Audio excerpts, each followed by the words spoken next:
Lights, camera, action.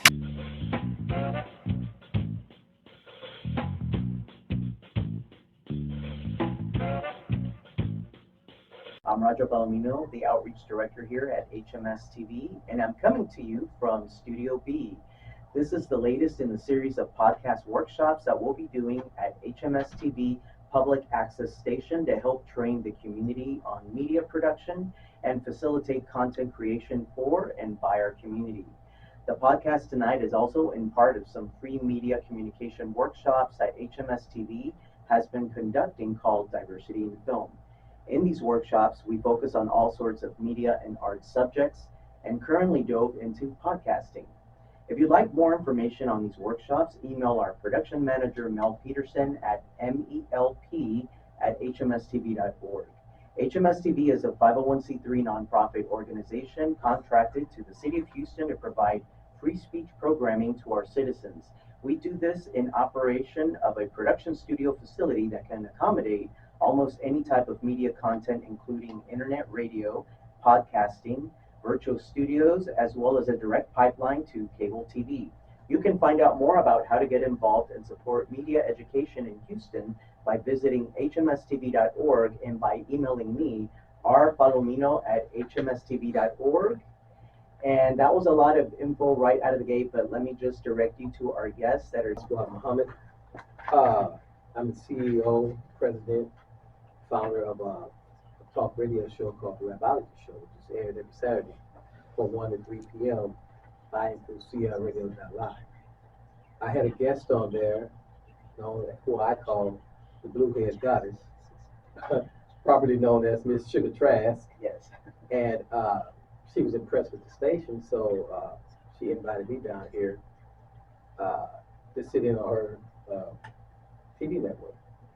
I came down here, I like the platform, I like the people I interchanged with, did a little bit more digging and searching, the background for HMS. Had a few ideas about podcasts, because I basically stream, my radio show, video taping, whatever, so they're pretty much like podcast slash radio show. But I've also written and published several books and several screenplays. So when I heard that, you guys, provided the training, the opportunity, the equipment, to actually bring my screenplays into fruition, that was just what I needed to hear. And that was maybe 4 months ago, and I took some of the classes, still taking them, and here I am. Yeah, time's flown by. Yes, really. Wow, I believe it's April? I think I signed up in December. Right, yeah, the end of 2023. Yeah. That's amazing. Yes. Right? Excellent, thank you for that. And yes, if you could introduce yourself and how you're about Houston Media Source. For sure. My name is Karen Wu, and like Angie had mentioned earlier, myself, Angie, and our third partner is Mandy, are working together to launch a podcast. And actually, my background is I work as a producer and writer, so I come from a very, the financing side. I've worked on, I'm originally from Canada, so I work on a lot of international co-productions. But the technical side, the production side is not a space that I'm comfortable with, I'll be honest. So when Mandy first talked to me about the idea of doing a podcast and talking about a place where people can share stories of resilience, hope, and strength, and to inspire other people, I got into doing, and I'm also new to Texas as well. And I remember I'd gone to the Houston TV, I think through the city, meetup, and through them I heard there exists something called the Houston Media Source. So I got online, phoned, and spoke to Mel. And I was asking her about podcasts, which I have to confess, I'm not a consumer podcast. That's not my strength. But through Mandy and through Angie, I started to get to know the landscape. And then we heard about diversity in film, and we went to the workshops, and we were like, oh, we've got to go there. This is definitely the place to be. Yeah, and you touched on something very important too, because despite all the great creativity that we have in the city, one important aspect of media is also the financial part. So, is there any advice you have to our listeners that want to know more about the financial part of like production? Well, from my experience, a lot of it is like I was fortunate enough to have a chance to work at the Community Broadcasting Corporation, and at the time, the executive in charge of what they call arts and entertainment. So anything that was drama, comedy, variety shows. It was run by Fred Fuchs, who was formerly the president of Zoetrope. So he was the producer on Godfather 3 and Virgin Suicides and Bram Stoker's Dracula. So he was who was running that department. And I asked him that question when I was there. I was like, so, how do you pick a project? What points you in the direction, like, yes to this and no to that? Because there's so many fantastic ideas out there, and there's so many amazing stories, but there's only so many dollars. Right. And so much airspace and attention space. And his magic word was zeitgeist. He said, what is going on in society? What are people talking about? What are they sensitive to? And I got to observe the development process from a broadcaster perspective. And, they'll develop a number of projects, but only a handful will make it onto the screen. And it's not necessarily a knock on how great they are. They're all great. That's how they got into development in the first place. Executives and money people believe in it. The million-dollar question is, what does the audience want to hear right at this time? Right, and that's a very interesting aspect of it too, because what audiences want today might not be the same tomorrow. So it changes constantly. So what have been some of your experiences as far as like, different ideas for production? Well, when I was coming up writing, one of my writing instructors told me years ago, he said, when you're writing literature, be different. Stand out from the crowd. Because if you're just writing something like the average, when I started writing back in the 90s, the pitch back then was money, sex, and drugs. But you're talking about 40, 35 years later, the pitch is still the same. So you like be different.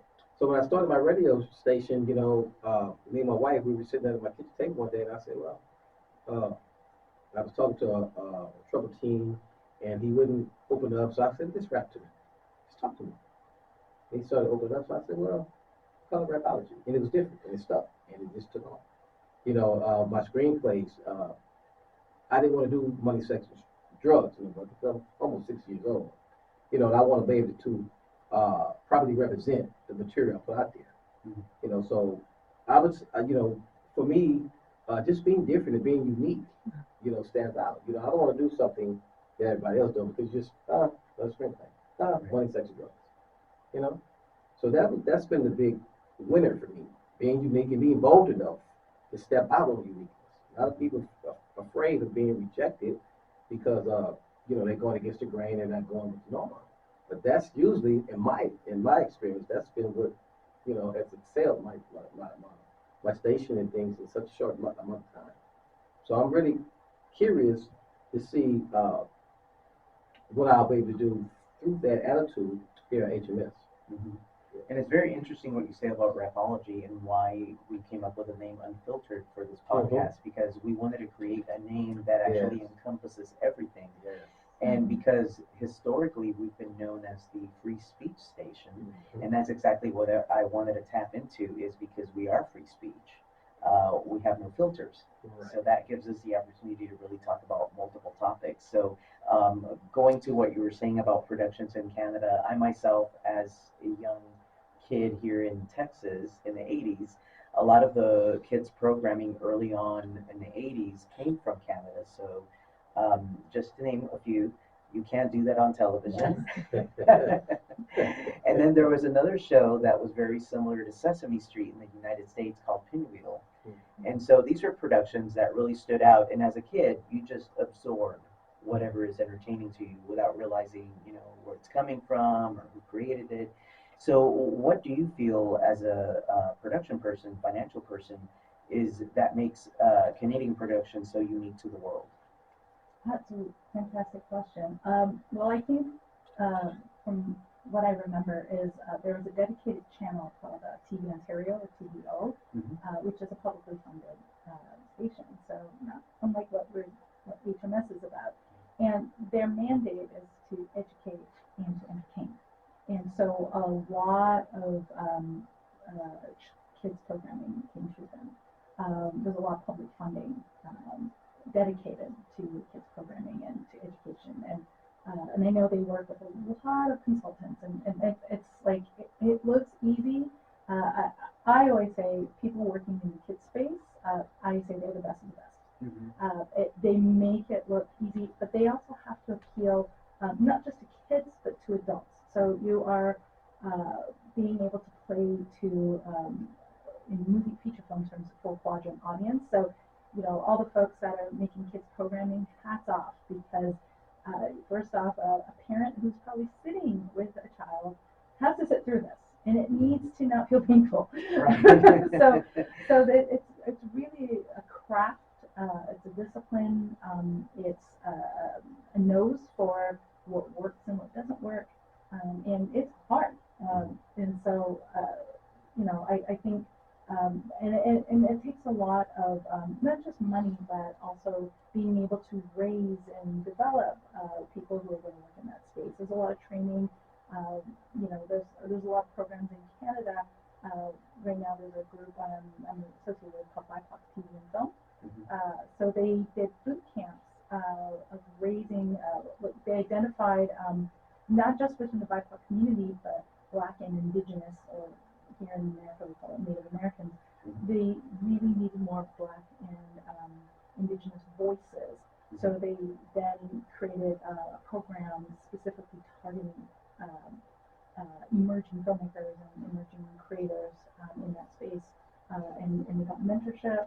And not that there isn't mentorship for other people, but that they actually came up with a specialized program to address that need. And representation is really huge. So to make sure that any child, any person turning on the show can see themselves reflected. Absolutely, you touched on some very important things too, and that's actually what we're doing here in Houston Media Source, and what I say in our orientations every Monday at 6 on Zoom is that representation really matters, because you never know who's watching out there, kids, even adults, that say, oh, there's actually a face that looks like mine, or a voice that's very similar to mine. So how important was that for you in a lot of your work, that what you do? It was very important. Going back to what I was saying earlier about being different, I like the way she confirmed what I said, because my production here is called My Father's Business. It's actually a production with high school pre-adult students, or young men, young women who are coming of age and struggling with that, whether I go fear, peer pressure, whatever. There's not too many programs out there like that these days, And what I like about the attitude of being different is that you never know, like you said earlier, you never know what parent is out there listening, what kid is out there listening. My wife has from Rapology, she just came up one morning, she said, I want to be part of Rapology. I'm like, okay, how it is. I'm like, okay. I said, what are you going to do? She said, I want to do a segment called Awakening with Lady Jennifer. I'm like, okay. And she comes on for 3 or 5 minutes and gives inspirational words to women. And somebody, a stranger, just heard her words one day on Facebook and contacted her and said, I want to pour into you. Send her a nice donation. I was feeling some kind of way. I'm like, wow. Oh, you serious? And she came up with another one. But kids, what were they? I think 8 to 16, 10 to 18, something like that, for little girls. And it's called You Matter. And she had this nice little ball form and everything. And people came out of nowhere to support and help. I'm like, what? Can I get any help? But she's, she dared to be different. So you'll be surprised how people come out and help you, fund you, and support you. If you just do something different, do something that matters. Touch a life or two. Yeah, and like you were saying, being honest about what it is that you are talking about. And going back to what you were saying about like kids programming, I'm very grateful that a lot of the kids programming that was out there when I was growing up was available. And I think now today it's even more important for kids to have a lot of that programming, like you were saying, even for parents, because there's so much going on in the world, and a lot of kids are very confused, and maybe they aren't confused, but they're worried about, oh, what is the future going to look like? But if you have programming that explains it to them without having to maybe sugar coated or talking over their head, and then they feel like, okay, things aren't actually as bad as I thought. I have so many different options. I have so many different ways of dealing with it. What have been some of your challenges with like some of the programming that you've worked on? Well, actually, challenges. I think a lot of it is. I always say stories as a language, and language is used as a code. And actually speaking Rapology, what a fantastic example. I think that's a fantastic and amazing concept, and the fact that it's rap is like such a mainstream art, performance art. One would argue like Shakespeare and Byron and all the poets. It's poetry for our age, and talk about wordsmiths and the delivery. It is such an incredible art form, and it's the language of our youth. Yes. And I feel it's not just a style. It's in language. Actually, Andy and I were talking about this in the car. We were talking about language is more than just words and a vocabulary. It's an identity. It is who you are. It is a culture. It is so encompassing. It's a spirit and a philosophy. And I think shows like that are important because we're a spectrum of people. We're a rainbow of shades, and it's so important to be able to connect and reach the audience. Every member of the audience needs to feel seen and understood, or saying, "Hey, you're speaking my language," and that's how you promote engagement. And engagement is ultimately what anybody wants with you. Absolutely. And so, what were some of your thoughts on what she was saying? Well, she hit the hammer on the nail because people usually ask me, "Well, you have a station called Rapology. You guys rap?" And I said, "No." I came up with the concept of Rapology because, like she said, rap is the language of the culture that we live in today, and you have to be able to reach your audience in their language. So it doesn't matter if you like two of my co-hosts are bankers. They come on there and they promote their program or what have you, where they talk about taxes. They talk about that's what they do. One's a mentor, the one's a spiritual coach, but that's their language. And there's somebody that didn't need to hear what they have to say. Like I've told you about my wife's platform. So you just have to find a niche to reach the people. And I was impressed because when we came up with Rapology, and we have all kinds of people. Just speaking. I think we started off, it was just maybe me and my mom, my sisters, who were subscribers. It was 10 subscribers. It was 40 subscribers. It was 100 subscribers. Then it was 1,000 subscribers. It was like 5,000 subscribers. That's like 7,000 or 8,000 subscribers.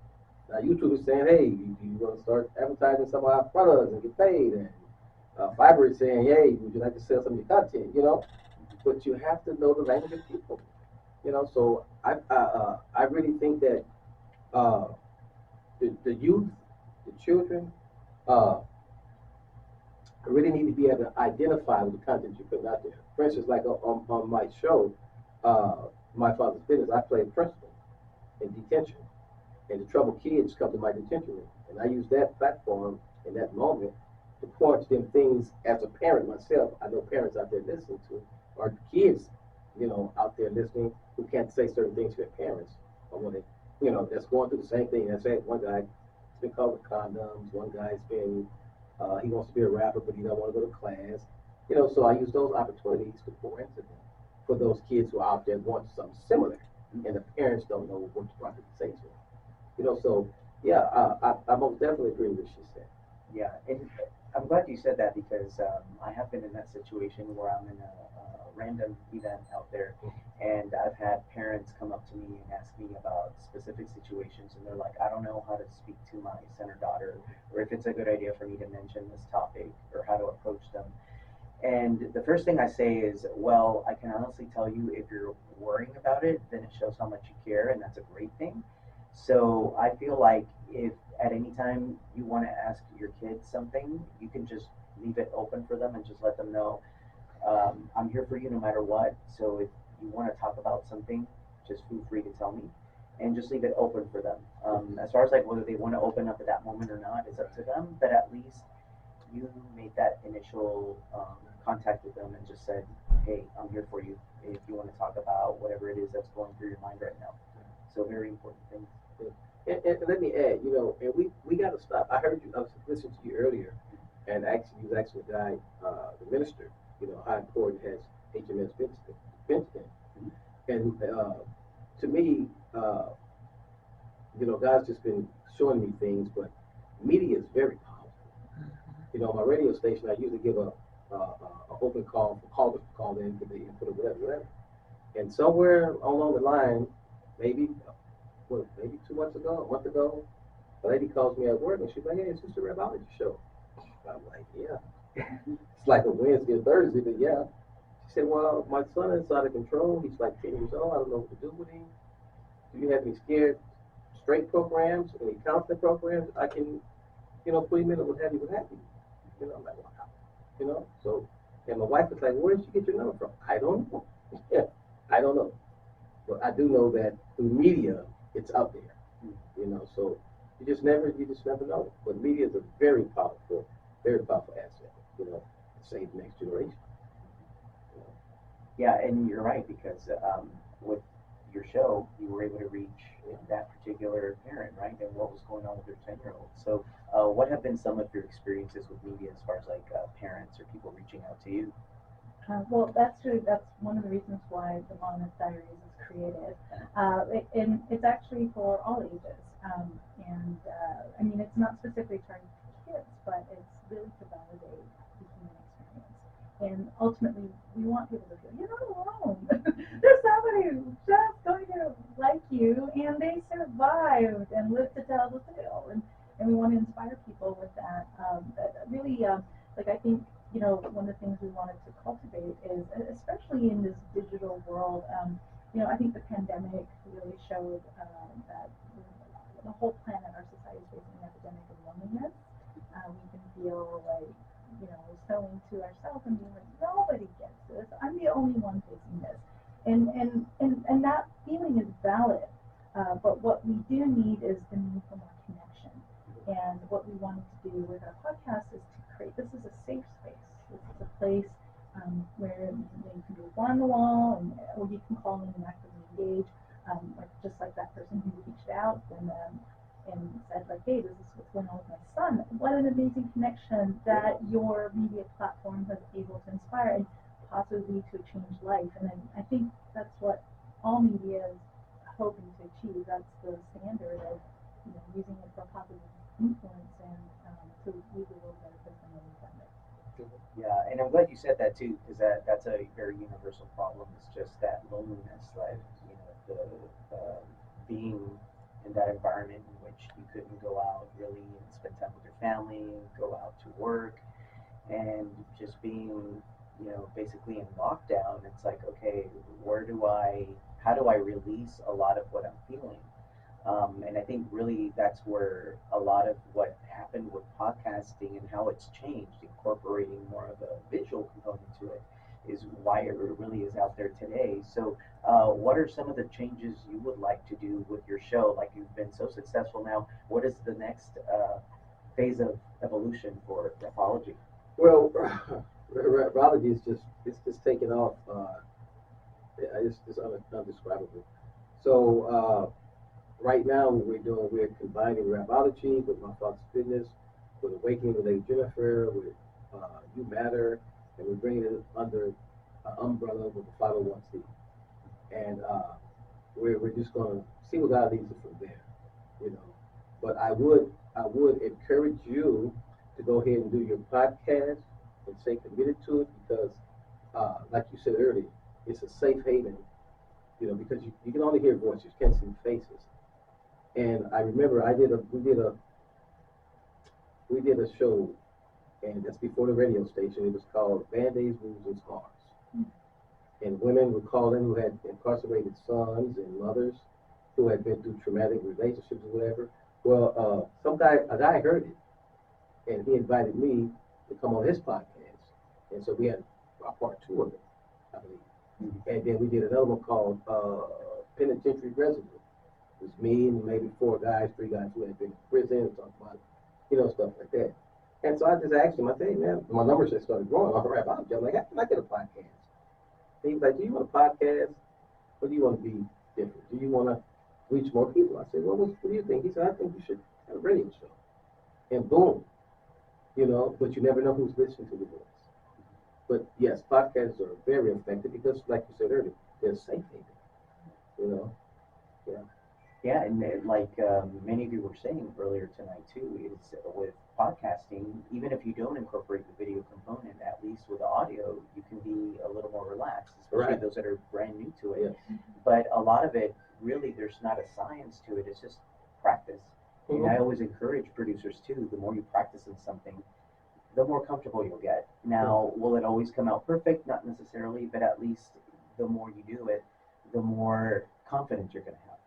And when you have that confidence, then a lot of people are going to be able to respond to that as well and say, oh, okay, if they can do it, I can do it too. Yes. So, any final thoughts on this podcast? Anything you'd like to add that you haven't been able to talk about yet? I just want to thank you for having us on. Thank you for creating an environment for all of us to meet. And definitely, I think, and not just meet physically, but also, whether it's a meeting of minds or meeting of ideas. And I really hope that, this discussion is going to continue to build Houston and Houston resources being an incredible, integral part of that solution of, of the world we want to see be able to live in. Absolutely. Thank you. Any final words for you? Yes, I would just like to encourage you with your podcast. Just have fun, be comfortable, and be secure. And I say that because me and my wife, we used to look back at, well, now we do. Like I said, we have several different co-hosts. And we look at numbers sometimes, and we see that when me and her was just doing it behind the scenes, but we were just being ourselves. We married couple. We were joking around, having fun, and our numbers were sky high. But now that we're like in front of the camera and other people doing it, their numbers is not like, but whenever we did it, we were just being original. Numbers were sky high. So, just be yourself, have fun, and know at the end of the day that somebody's listening. Yeah, that's right. Yeah, you never know who's Yeah, listening. somebody's Yeah, listening. somebody's listening. Yeah. Yes. But I'd like to thank all our guests tonight for joining in this podcast. You were listening to Unfiltered Podcast and Diversity in Film Workshop tonight. I'd like to thank everybody involved, especially those that have been handling the camera work and the switching, and also a special thanks to our production manager, Mel Peterson, that made all of this possible. So those of you that want to find out how to get involved, just make sure to visit us at hmstv.org and follow us all over social media on Facebook, Instagram, and Twitter X. Thank you so much. Until next time.